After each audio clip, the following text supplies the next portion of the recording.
Pero bueno, la clase pasada vimos o empezamos lo que es la doctrina de la iglesia y vimos lo que es en realidad el tema de la entidad de la iglesia y vimos cómo, bueno, empezamos obviamente a lo que es la parte bíblica de, de este tema. Entonces vimos figuras bíblicas sobre la iglesia, vimos que era el pueblo de Dios, vimos que era el cuerpo de Cristo, la esposa de Cristo, el edificio de Dios, el reino de Dios, la familia de Dios, el rebaño de Dios, la viña de Dios. Entonces vimos toda la parte bíblica de cómo se identifica bíblicamente la iglesia en la Biblia. Ahora, hoy vamos a ver lo que es el tema de las características de la verdadera iglesia. Entonces, ¿dónde podemos encontrar hoy la verdadera iglesia y cuáles son sus características? Para esto debemos primero distinguir los diversos significados de la palabra iglesia. Entonces, el primer significado sería el pueblo entero de Dios, disperso a través de los siglos, toda la compañía de los escogidos. Los reformadores hablaban de esto como la iglesia invisible. El segundo término podría ser la compañía local de cristianos que se reúnen visiblemente para rendir culto y ejercer ministerio. Este sentido abarca la mayoría de las citas del Nuevo Testamento sobre la iglesia o eclesía. El, tercer, el tercero sería todo el pueblo de Dios en el mundo en cualquier momento determinado, a la que probablemente es mejor referirse como a la iglesia universal. Este sentido aparece solo ocasionalmente en el Nuevo Testamento y está en esos dos versículos. Y por último, la iglesia dentro de la iglesia. Observamos anteriormente en las clases pasadas la distinción del Antiguo Testamento entre edad, que es toda la congregación visible, y cajal, que son aquellos dentro de la interior que responden al llamado de Dios. Jesús enseñó que el reino corresponde a este último modelo, o sea, el trigo está mezclado con la cizaña. Dentro de toda la compañía que se identifica con Cristo está el pueblo de Dios, o sea, la verdadera iglesia. Es decir, que no hay una iglesia pura en cualquier congregación, es posible que haya quienes nunca hayan hecho real profesión de fe y otros cuya profesión se mostrará falsa en el último día. Entonces, dado que no es posible una iglesia pura o perfecta de este lado de la gloria, donde podemos encontrar el verdadero pueblo de Dios reunido visiblemente. Tradicionalmente se ha reconocido cuatro señales de una iglesia auténtica. Entonces la primera sería que es una. La unidad de la iglesia deriva de que está fundada en el Dios único. Todos los que pertenecen verdaderamente a la iglesia son un pueblo y en consecuencia la verdadera iglesia se distinguirá por su unidad. Sin embargo, esta unidad no implica necesariamente la uniformidad total. En la iglesia del Nuevo Testamento había una variedad de ministerios, y están aquí en 1 Corintios 12, 4, 6, y de puntos de vista sobre cuestiones de importancia secundaria. Y está aquí Romanos 14. Y aquí quiero hacer una pausa y me gustaría que leyéramos estos versículos. Entonces vamos a leer este versículo porque creo que en estos tiempos es muy importante eh, volver a repasar si alguno ya lo leyó o no. Entonces dice, principios que rigen problemas de conciencia. Aceptad al que es débil en la fe, pero no para juzgar sus opiniones. Uno tiene fe en que puede comer de todo, pero el que es débil solo come legumbres. El que come no menosprecia al que no come, y el que no come no juzgue al que come, porque Dios lo ha aceptado. ¿Quién eres tú para juzgar al criado de otro? Para su propio amo está en pie o cae, y en pie se mantendrá, porque poderoso es el Señor para sostenerlo en pie. Uno juzga que un día es superior a otro juzga iguales todos los días. Cada cual esté plenamente convencido según su propio sentir. El que guarda cierto día, para el Señor lo guarda, y el que come, para el Señor come, pues da gracias a Dios, y el que no come, para el Señor se abstiene y da gracias a Dios, porque ninguno de nosotros vive para sí mismo, y ninguno muere para sí mismo. Pues si vivimos, para el Señor vivimos, y si morimos, para el Señor morimos. Por tanto, ya sea que vivamos o muramos, del Señor somos.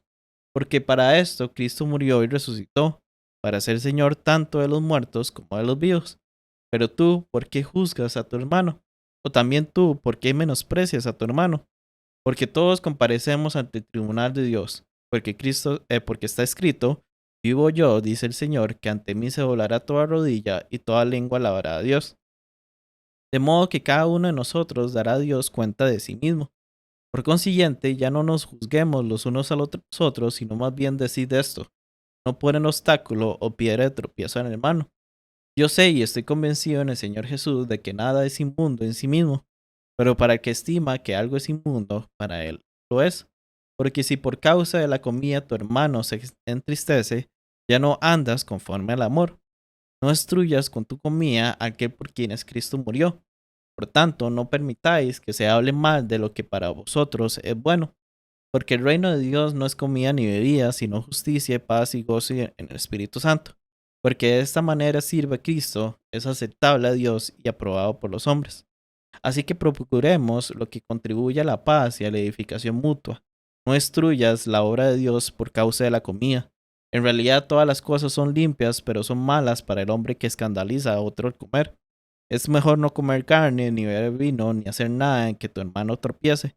La fe que tú tienes, tenla conforme a tu propia convicción delante de Dios. Dichoso el que no se condena a sí mismo en lo que aprueba. Pero el que duda, si come, se condena, porque no lo hace por fe, y todo lo que no procede de fe es pecado. Así que nosotros los que somos fuertes debemos sobrellevar las flaquezas de los débiles y no agradarnos a nosotros mismos. Cada uno de nosotros agrade a su prójimo en lo que es bueno para su edificación.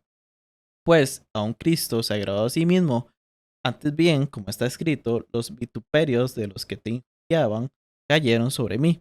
Porque todo lo que fue escrito en tiempos pasados para nuestra enseñanza se escribió a fin de que por medio de la paciencia y del consuelo de las escrituras tengamos esperanza. Y que el Dios de la paciencia y del consuelo os conceda tener el mismo sentir los unos para los con los otros conforme a Cristo Jesús, para que unánimes a una voz glorifiquéis al Dios Padre de nuestro Señor Jesucristo. Por tanto, aceptaos a los unos a los otros, como también Cristo nos aceptó para gloria de Dios.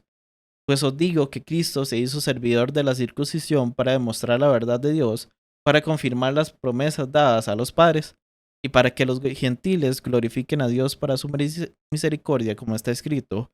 Por tanto, te confesaré entre los gentiles y a tu nombre cantaré. Y vuelve a decir, regocijados gentiles con su pueblo. Y de nuevo, alabad al Señor todos los gentiles, alábenle en todos los pueblos. Y a su vez Isaías dice, retoñará la raíz de Isaí, el que se levanta a regir a los gentiles pondrán en él su esperanza, y Dios de la esperanza os llene de todo gozo, pasen a creer, para que abundéis en esperanza del poder del Espíritu Santo. Entonces, ¿qué nos dice todo este versículo que me pareció muy oportuno en ese momento? Para estos tiempos, todo este debate que hay. Que ayudemos a los hermanos débiles. Hay doctrinas secundarias que no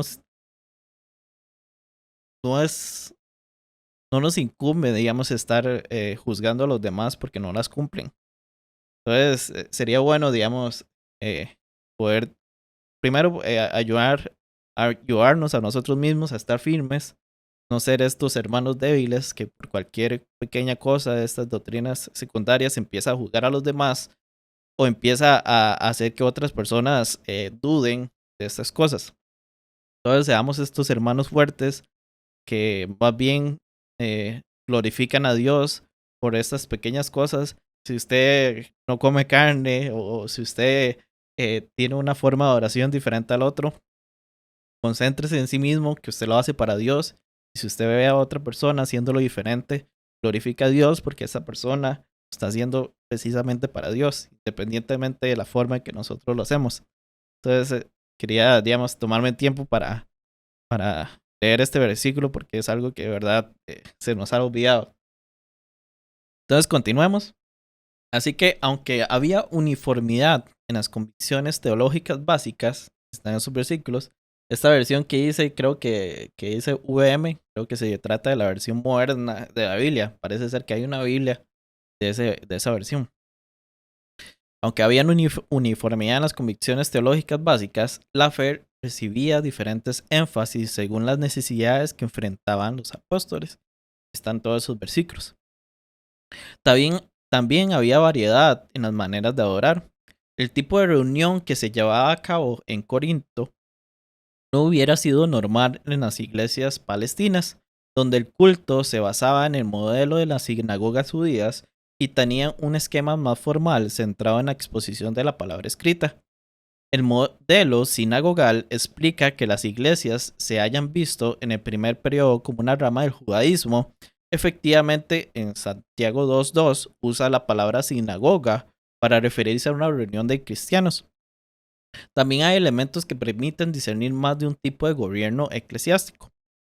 La verdadera unidad en el Espíritu Santo de todo el pueblo regenerado es un hecho independiente de toda la desunión denominacional externa. El llamado a la unidad en el Nuevo Testamento es entonces a un llamado a guardar la unidad fundamental de la vida que el mismo Espíritu ha impartido por medio de la regeneración. Los reformadores señalaban esto distinguiendo entre la iglesia invisible, o sea, todos los escogidos que son verdaderamente uno en Cristo, y la iglesia visible, o sea, una compañía mixta de los regenerados y los no regenerados. La unidad de la iglesia invisible es un hecho establecido dado con la salvación misma. La iglesia de Roma ha usado esta señal polémicamente para pretender que su unidad, comparada con la fragmentación del protestantismo, es una prueba de que es la verdadera iglesia. Sin embargo, esto deja de lado tres factores. El primero sería que Roma misma se separó de la iglesia ortodoxa en el año 1054 y nunca fue considerada universalmente la única iglesia verdadera en los primeros siglos. Por ejemplo, la iglesia céltica floreció en Gran Bretaña y Patricio fundó la iglesia irlandesa mucho antes de que llegaran los misioneros romanos a Canterbury. Segundo, las señales deben ir juntas. La sucesión histórica o la unidad externa no tienen valor si no están asociados a la apostolicidad, es decir, la fidelidad del evangelio apostólico. Ya vamos a ver eso. Y tres, aunque el protestantismo ha sido a veces innecesariamente dividido, se puede afirmar que por medio de su desviación de la doctrina bíblica, el catolicismo ha sido una causa principal de cismas durante siglos. O sea, esto quiere decir que ha habido muchísimas circunstancias donde la Iglesia Católica Romana ha presentado doctrinas, por ejemplo las indulgencias, que han hecho esta división. Y no solo esta, sino varias sobre el papado. Nada más que estas personas que están en desacuerdo, no es que se hayan dividido, más bien sino que la han matado, ¿verdad? Entonces aquella persona que no afirma lo que toda la Iglesia Católica Romana ha pretendido sostener, en esos tiempos era una condena a muerte, ¿verdad? Así que aunque las escrituras estimulan la expresión más completa posible de unidad entre el pueblo de Dios, también dejan en claro que la división está plenamente de acuerdo con la voluntad divina cuando los elementos fundamentales del cristianismo apostólico se ven amenazados. Por ejemplo, tal fue el desacuerdo de Pablo con los judaizantes en Gálatas 2 y la controversia de Jesús con los fariseos en Marcos 7. Es significativo que cuando Judas intentó escribir sobre la común salvación, encontró necesario instar a sus lectores y dice aquí, cito, que sigan luchando vigorosamente por la fe encomendada una vez por todas a los santos. Para el Nuevo Testamento, la unidad se basa en el compromiso consciente con las verdades reveladas del cristianismo apostólico. El Nuevo Testamento dirigió su enseñanza sobre la unidad a grupos cristianos específicos, con consecuencias inmediatas para sus relaciones visibles.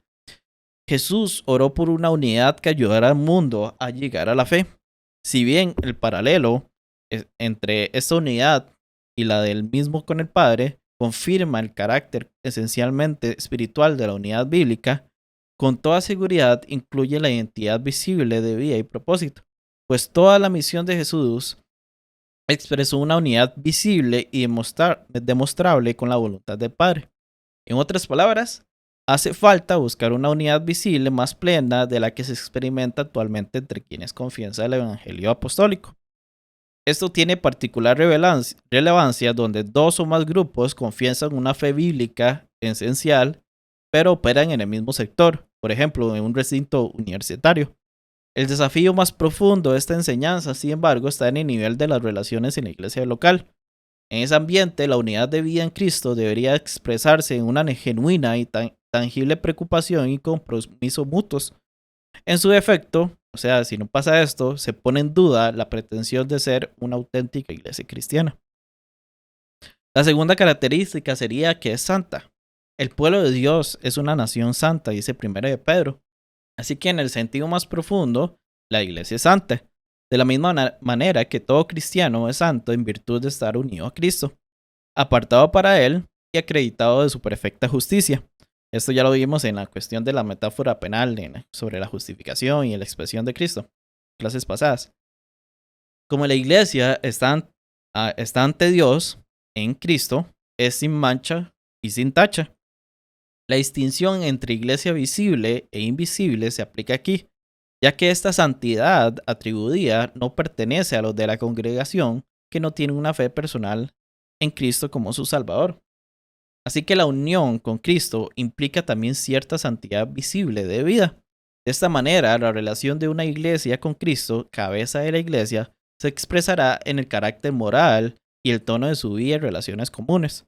Una iglesia extraña a la santidad es extraña a Cristo.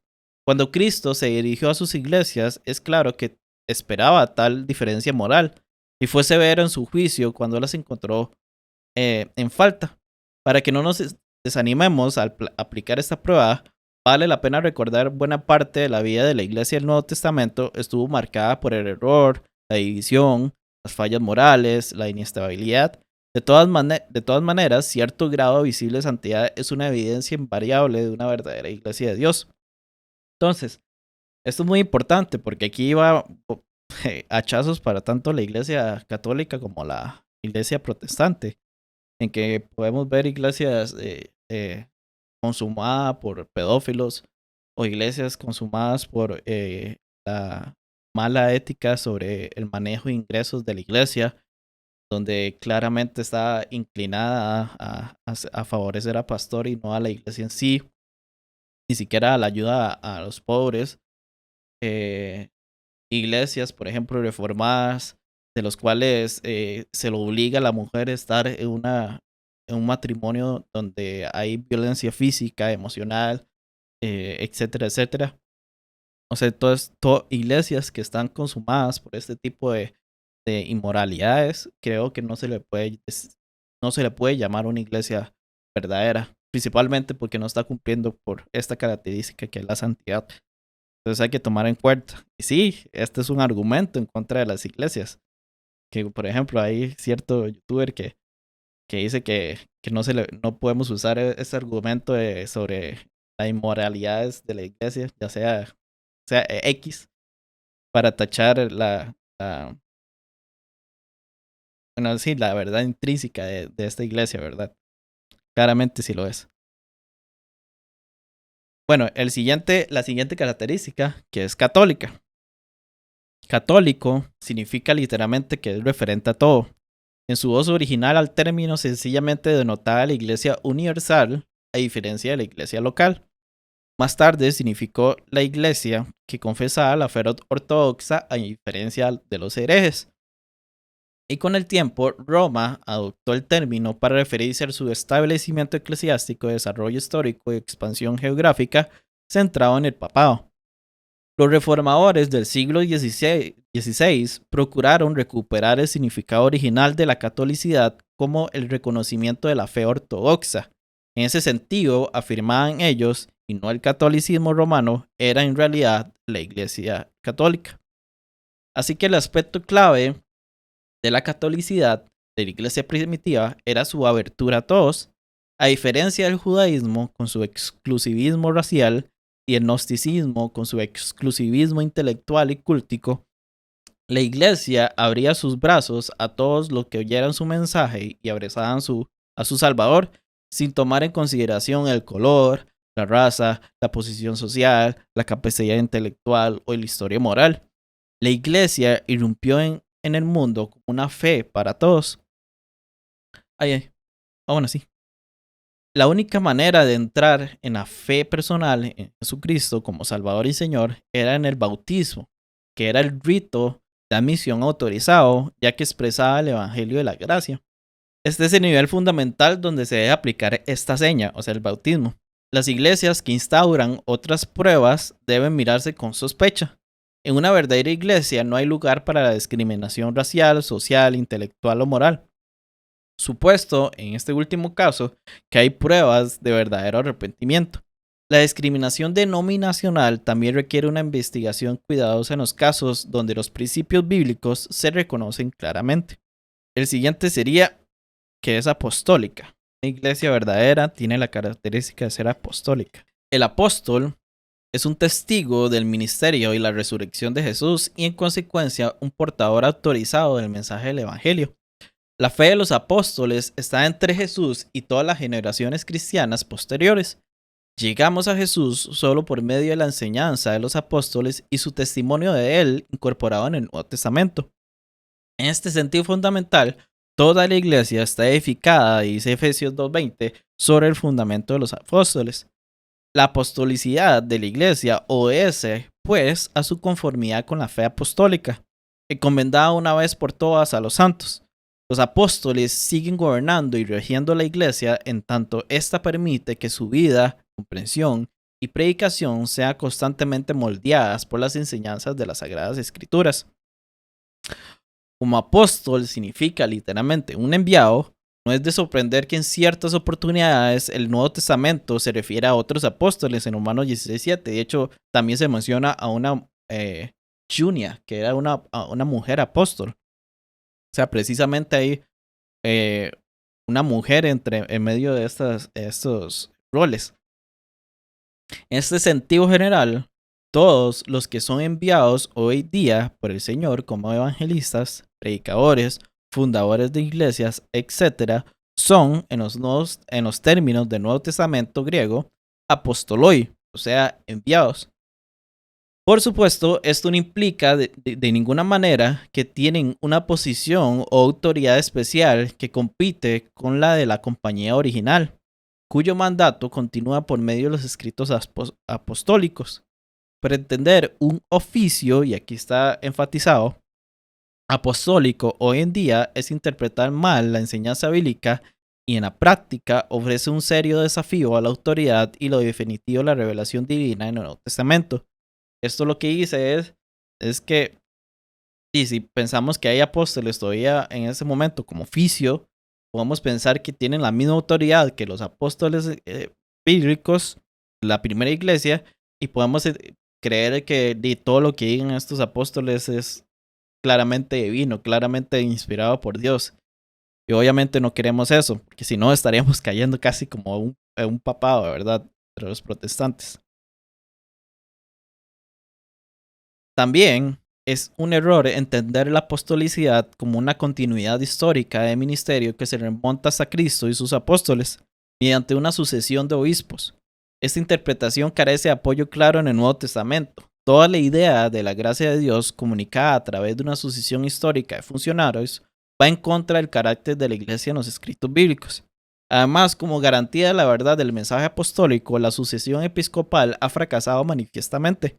Fue una iglesia directamente en la línea de esa sucesión histórica la que exigió la reforma del siglo XVI, para no mencionar otras reformas menores como el despertar del siglo XVIII durante el ministerio de Whitefield y de los hermanos Wesley. Así que el catolicismo romano extiende esta interpretación de lo apostólico hasta incluir la afirmación de que el obispo de Roma es el sucesor histórico de Pedro y el custodio especial de la gracia de Dios en la iglesia. Tal pretensión es insostenible. La primacía de Pedro entre los apóstoles no fue otra cosa que un liderazgo sobresaliente durante la misión primitiva de la iglesia, claramente se fue quedando en segundo plano a medida que la iglesia salió de Jerusalén, cuando Pablo fue enviado como pionero de la obra más allá de Palestina, y cuando Juan luchó por establecer las iglesias de los estragos de los falsos maestros. Significativamente, Pedro no aparece en el papel principal en el concilio de Jerusalén en Hechos 15 y está claramente a la sombra de Pablo en el incidente registrado en Gálatas 2. Y les recomiendo de nuevo volver a leer Gálatas 2, ahora sabiendo este tema. Así que el catolicismo pretende además que esa supuesta supremacía de Pedro debía ser continuada para la salvación eterna y el bien de la iglesia. Ninguno de los versículos citados en apoyo bíblico, que son estos tres, hace referencia alguna a un sucesor de Pedro. Estas dos pretensiones de Roma van en contra del testimonio claro del Nuevo Testamento, y su tercera pretensión, que es la primacía de Pedro, continúa en el obispo de Roma, es menos creíble aún. Que Pedro terminó su vida como mártir en Roma es una tradición primitiva bastante factible. Sin embargo, las dificultades históricas para demostrar que había una sucesión establecida de obispos monárquicos de Roma desde el siglo I en adelante son insuperables. Pero la sucesión apostólica es correctamente la sucesión del evangelio apostólico. Cuando el depósito original de verdad apostólica pasa de una generación a otra, o sea, creyentes dignos de confianza que a su vez estén capacitados para enseñar a otros, dice 2 Timoteo, una iglesia es apostólica si reconoce en la práctica la suprema autoridad de las escrituras apostólicas. Estas son 4 señales, pero parece que hay unas señales más de los reformados, de los reformadores. No lean la cita, creo que me confundí tuve que poner como una pausa ahí antes de mostrar la cita, pero ni modo. Aunque los reformadores no despreciaron estas 4 señales tradicionales, las controversias en que se vieron envueltos enfocaron su atención en otras cosas.